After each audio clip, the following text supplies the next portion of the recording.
चलिए बच्चों, आज अपन नेक्स्ट जो कैश बुक का भाग है पेटी कैश बुक, उसे शुरू करेंगे। पेटी शब्द का मतलब होता है बच्चों स्मॉल, छोटा। पेटी का मतलब क्या है? स्मॉल मतलब छोटा।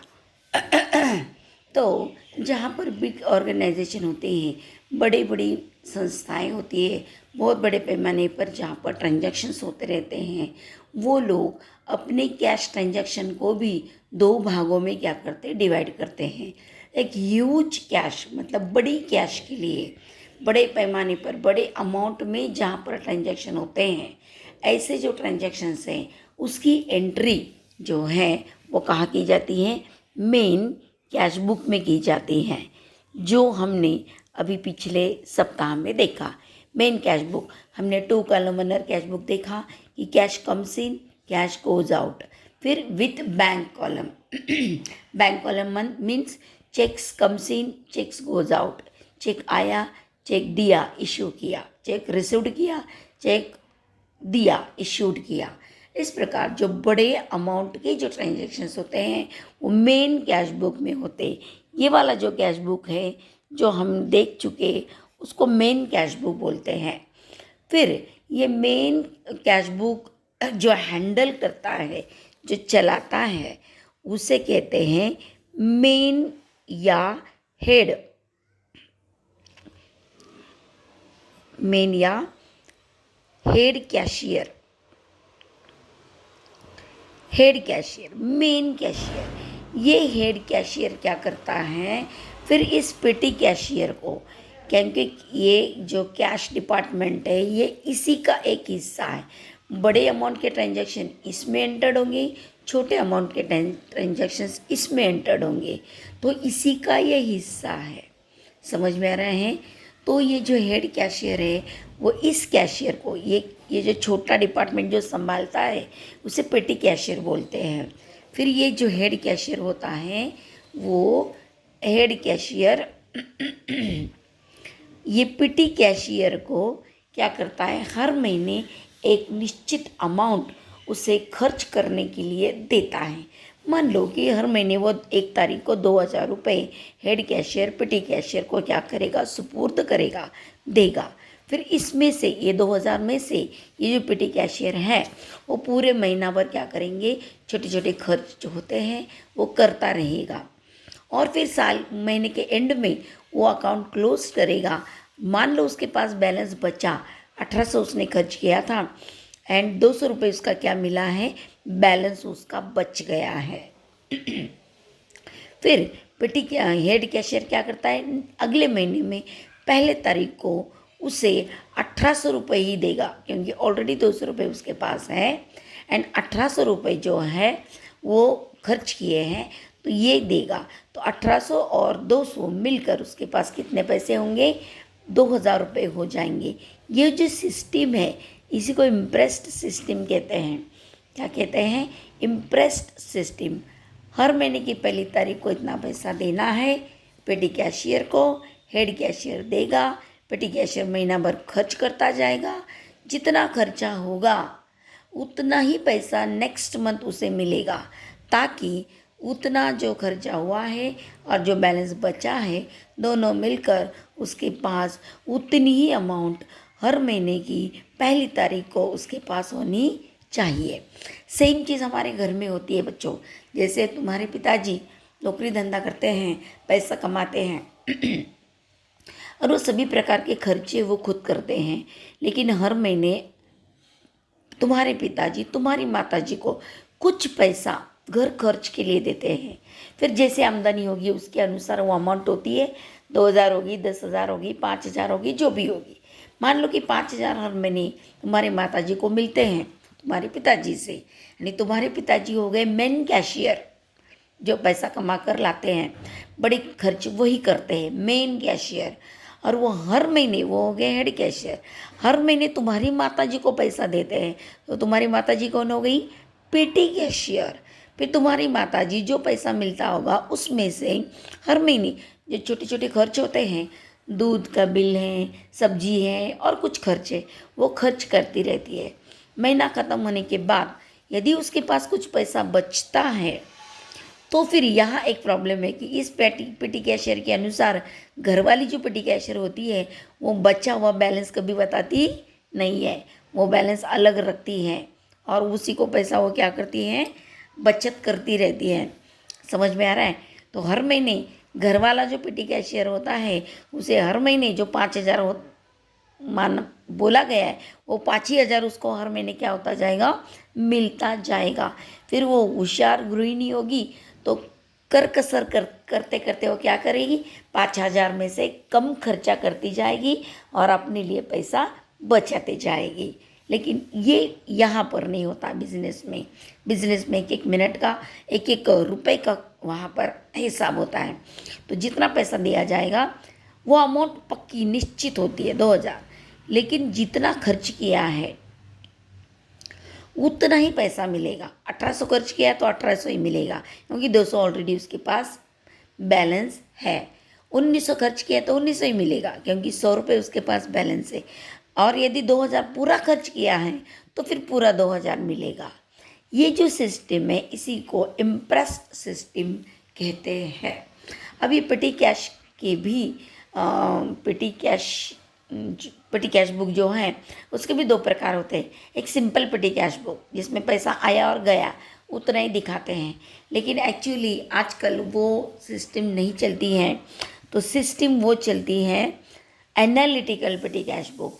एनालिटिकल मतलब वर्गीकृत, मतलब जिसमें पेमेंट जो है ये कौन कौन से हेडिंग पर तुमने खर्च किए हैं उस हेडिंग के अंडर वो हर एक विभाग का अलग अलग नाम दिया जाता है और उसके अकॉर्डिंग टू क्या किया जाता है, उसके अकॉर्डिंग टू फिर उस इस हेडिंग के अंडर खर्च किए जाते हैं और उसी की एंट्री उसी हेडिंग के अंडर दी जाती हैं।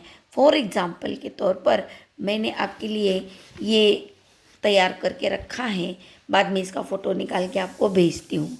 पेटी कैश बुक। अच्छा, इसकी भी पहले अपन मेन कॉलम देख लेते हैं।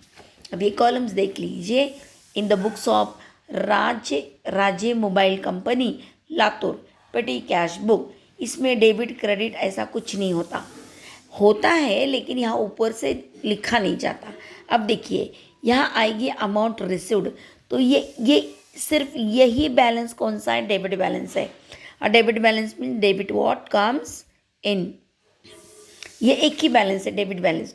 फिर यहाँ आएगी डेट, मंथ आएगा, ईयर आएगा, मंथ आएगा एंड ये डेट आएगा, क्योंकि एक एक महीने का एक खर्च इसमें एंटर किए जाते हैं, इसलिए मंथली रिकॉर्ड अपने को करना होता है। इसके बाद पर्टिकुलर मैंने किस किस हेडिंग के अंडर आपने खर्च किए हैं उसके नाम इधर आएंगे। उसके बाद आता है वाउचर नंबर। ये सब पेमेंट का मामला है। आपने को अमाउंट रिसीव्ड एक ही बार होती है, देखो इधर कैश अकाउंट, और कितनी बार अमाउंट आई है, एक। अमाउंट रिसीव्ड एक ही बार अमाउंट हमारे पास आती है, कौन से बार कि हेड कैशियर पेटी कैशियर को उस तारीख को क्या करता है, पैसा देता है। तो एक ही बार पैसा रिसीव्ड होता है और पूरे महीने भर उसे क्या करना पड़ता है, खर्च करना पड़ता है। तो ये जो पूरी साइड है वो कौन सी साइड है, पेमेंट साइड है। एक ही इतना ही डेबिट साइड यानी रिसीव्ड साइड है एंड ये पूरा क्या है, पेमेंट साइड है, पूरे कॉलम्स। अब इसमें पेमेंट साइड है एंड ये छोटे छोटे स्मॉल मतलब पेटी, छोटे पैमाने पर यहाँ पर क्या होता है, ट्रांजैक्शंस होते हैं, इसलिए इस ट्रांजैक्शन के लिए कोई बिल नहीं बनाया जाता है। इसलिए यहाँ पर हर एक ट्रांजैक्शन का वाउचर निकाला जाता है एंड इसलिए यहाँ पर ये नंबर ज़रूरी है, वाउचर नंबर। ये अपन प्रॉब्लम सॉल्व करते समय ये नंबर नहीं आएगा, लेकिन प्रैक्टिकली जब अपन ये करेंगे तब ये नंबर आएगा।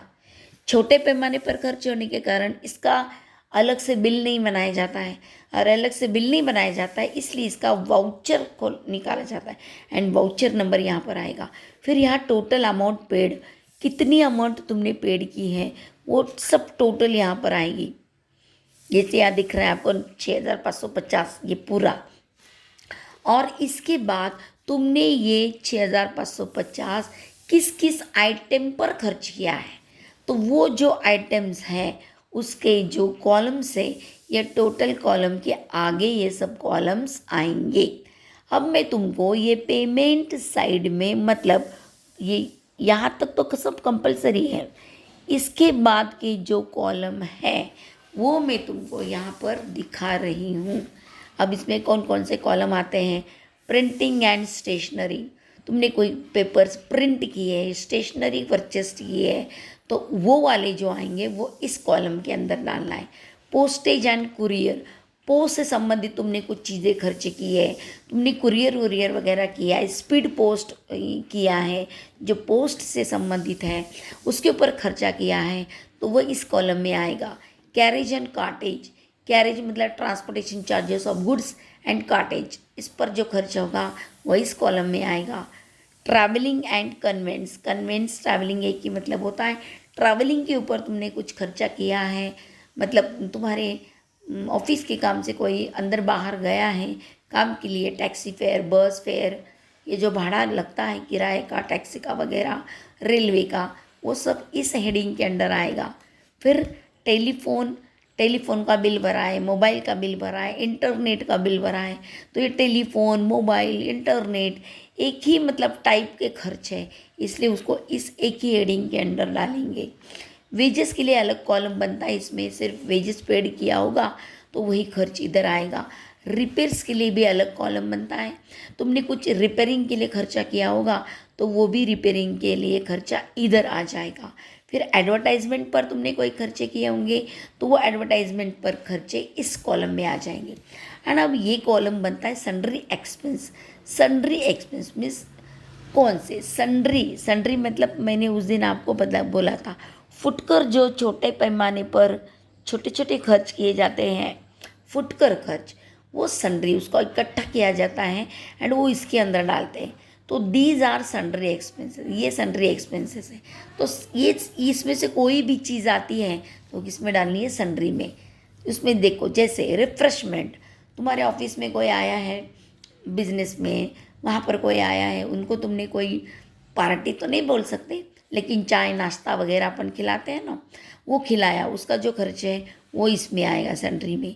ऑफिस सैनिटाइजेशन, मतलब तुमने सैनिटाइजेशन किया है ऑफिस का स्वच्छता के लिए, तो वो सैलरी में आएगा। गिफ्ट दिया है तुमने तुम्हारे प्यून को, सिपाही जो रहते हैं, छोटे छोटे जो क्लीनिंग करने वाले लोग हैं, जैसे अपने इधर दिवाली दशहरे त्यौहार के दिनों में इन लोगों को क्या किए जाते हैं? गिफ्ट दिए जाते हैं, तो ये गिफ्ट भी किस में डालना है? सैलरी में डालना है। वॉशिंग चार्जेस, क्लीनिंग चार्जेस, मतलब तुम्हारा ऑफिस ये वो सब स्वच्छता के लिए जो स्वच्छता कर्मचारी होते हैं उनका जो खर्च है वो भी किस में डालेंगे? सैलरी में डालेंगे। लंच स्नैक्स बिल, ऑफिस के काम के लिए कोई आता है, उनको तुमने स्नैक्स खिलाया, किसी को लंच दे दिया, तो वो भी किस में डालेंगे? सैलरी में। क्योंकि रोज़ रोज़ खर्च नहीं होते, कभी कभी होते हैं, इसलिए उनको अलग से हेडिंग डाल के डालने की ज़रूरत नहीं है, इसी हेडिंग के अंदर उनको डालना है। डोनेशन दिया है, कभी कभी जैसे अभी वर्गणी चंदा आता है कि नहीं, जैसे गणपति का त्यौहार है और कोई त्यौहार है, तो बच्चे लोग मंडल के लोग आते हैं चंदा इकट्ठा करने के लिए, या कोई ऐसे भी आते हैं जिनको तुमने डोनेट किया पैसा कुछ। डोनेट मतलब कितना? 100-200 रुपये के अंदर डोनेशन होगा तो वो इसमें आएगा सैलरी में। न्यूज़पेपर सब्सक्रिप्शन, सब्सक्रिप्शन का मतलब होता है वर्गणी यानी चंदा। यदि ऑफिस में वगैरह न्यूज़पेपर होता है तो न्यूज़पेपर का जो चंदा भरना पड़ता है सब्सक्रिप्शन, वो भी इसके अंदर डालना है। मिसलानियस एक्सपेंसेस, एक्चुअली मिसलेनियस का भी मतलब सन्ड्री ही है, सन्ड्री मिसलेनियस एक ही है, तो मिसलेनियस भी आ गए तो वो भी किस में डालने का है? सन्ड्री में अपन उसको क्या कर देंगे? डाल देंगे। तो ये जो खर्च है जिसकी लिस्ट मैंने यहाँ पर दी है, इसमें से कुछ भी आता है तो क्या करना है? सन्ड्री एक्सपेंस के अंडर हमें उसे क्या करना है? डालना है। उसके बाद लास्ट कॉलम आता है लेजर, लेकिन लेजर के पहले अपने LF ये डालना पड़ेगा, LF का नंबर यहाँ पर। लेजर अकाउंट्स, लेजर अकाउंट में आपको दो ही चीज़ें इसमें डालनी है। दो कौन से? Small amount, small cash paid for small purchase of asset या परचेस ऑफ फर्नीचर। अब तुम जब ऑफिस में बैठते हो, एसेट तो बहुत बड़ी एसेट तो नहीं है यहाँ पर, स्मॉल एसेट, क्योंकि इस बुक का नाम भी पेटी कैश बुक है। स्मॉल एसेट का मतलब क्या है, इसलिए ज़्यादातर फर्नीचर ही इसमें आता है।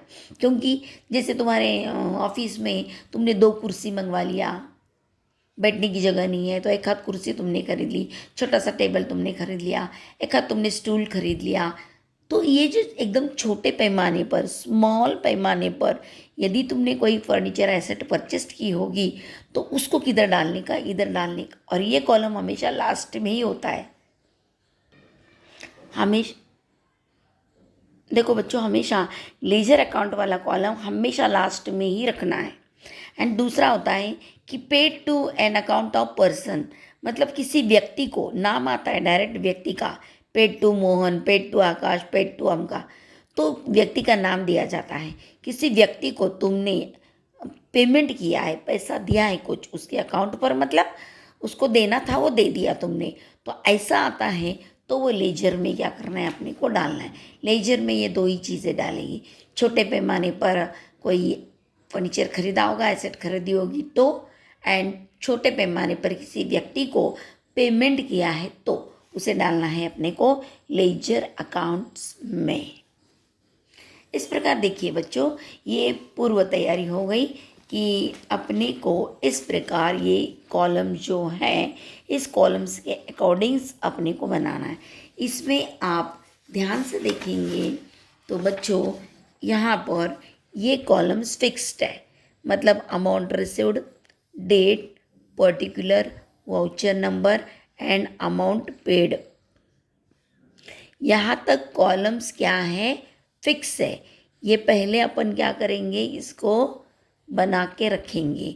और ये वाले जो आगे के कॉलम्स होते हैं वो कॉलम्स फिक्स नहीं होते। जैसे ट्रांजैक्शन में आता जाएगा ऐसे एक एक कॉलम क्या करना है, अपने को बनाना है। तो एक एक कॉलम बनाने के लिए आप हर बार थोड़ी ना लाइन खींचते बैठेंगे, अंदाज से 1 2 3 4 5 6 7, तो इधर 7 दिख रहा है तो मैं कहूँगी 7 या 8 ऐसे कॉलम्स क्या करेंगे, लाइंस खींच कर रख देंगे। एंड जैसे ही अपन प्रॉब्लम स्टार्ट करने के बाद एक एक ट्रांजैक्शन आता जाएगा, ऐसे ऐसे इधर क्या करते जाएंगे, नाम डालते जाएंगे एंड इधर अमाउंट लिखते जाएंगे। इस प्रकार ये पेटी कैश बुक, इसको कहते हैं एनालिटिकल पेटी कैश बुक। तो इस प्रकार हम आज अभी पहला प्रॉब्लम देखेंगे एनालिटिकल पेटी कैश बुक का।